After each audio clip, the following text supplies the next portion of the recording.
Армысыздар, қазақ туран елі.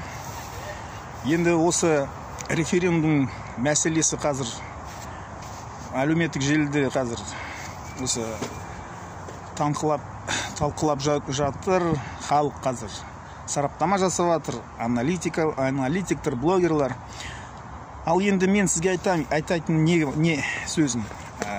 Бізге осы референдумға бойкот жариялау керек. Менің ойым солай. Неге солай? Тоқаевқа не керек? Тоқаевқа біз осы референдумға қатысу керек. Явка керек. Ол легитимизация, ол нақты заңдылыққа шығару. Осы референдумды сосын өз билігінді қаңтар айында қылмыс бұйрықтарды берген, қатындар ескертпей, сосын осы авторитарлық саяси жүйесін, режимін легитимизация керек, заңдылық керек. Егер қазір біз осы референдумға барсақ, біз оны дәлелдеп береміз.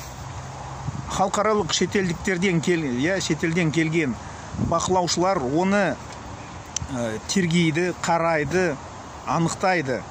Сосын заключениеде тұжырым жасайды, айтады. Вот халық Тоқаевты қолдап жатыр, халық демократия жолмен дамытып жатыр, демократия жолмен бара жатыр. Тоқаев молодец. Солай болады. Содан соң бізге нақты қарапайым қазақ халық көрсету керек шетелдерге, халықаралық бақылаушыларға. Біз осы референдумға және біз осы авторитарлық саяси жүйесіне қарсымыз. Ешқандай саяси өзгеріс, экономика жағынан, экономика жүйесі ешқандай өзгеріс жоқ. Оны дәлелдеу керек, оны көрсету керек бізге. Оны көрсетпесек, біз Тоқаевқа көмек жасаймыз. Менің ойымша, референдумға қатысасыз ба, қатыспайсыз ба, дауыс бересіз ба, қарсы дауыс бересіз ба, ол ешқандай нақты саяси өзгерістерді әкелмейді. Бірақ шетелдің көзінде, халықаралық бақылаушыларға ол дәлел болады. Тоқаевтың билігі легитимизация, біз оны жасаймыз, көмек жасаймыз. Оны қалай сіздер түсінбейсіңіздер? Қарсылықты көрсетесіздер. Біз көрсетеміз, қарсылықты бармай, біз қарсымыз осы конституция өзгертуге. Жарайды, референдум өтеді, бірақ қалай болады? Тоқаевтың қолында тағы да осылай билік қалады, авторитарлық саяси жүйесі қалады. Қазір біз референдумға дейін авторитарлық саяси жүйесінде тұрамыз. Сосын референдум өткенде де солай болады.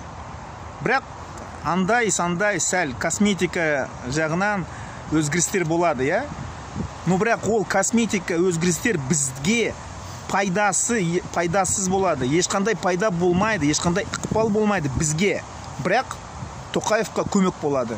Қандай? Мен сізге айтып жатырмын. Ол шетелдіктердің көздердің алдында, халықаралықтың бақылаушыларға ол анық болады. Тоқаев демократия жолмен бара жатыр, дамытып жатыр қазақ елінде. Осылай болады. Біз осы референдумға қатысып, біз қаңтар айында қылмыстарды біз заңдылыққа әкелеміз. Легитимизация жасаймыз. Ол керек емес. Мүмкін сіздердің ұсыныс болады, пікірлеріңіз, көзқарасыңыз болады. Жазыңыз, комментарий жазыңыз, мен жауап беремін. Осы Туран қозғалысының YouTube каналына жазылыңыз. Қазақ туран елі алға!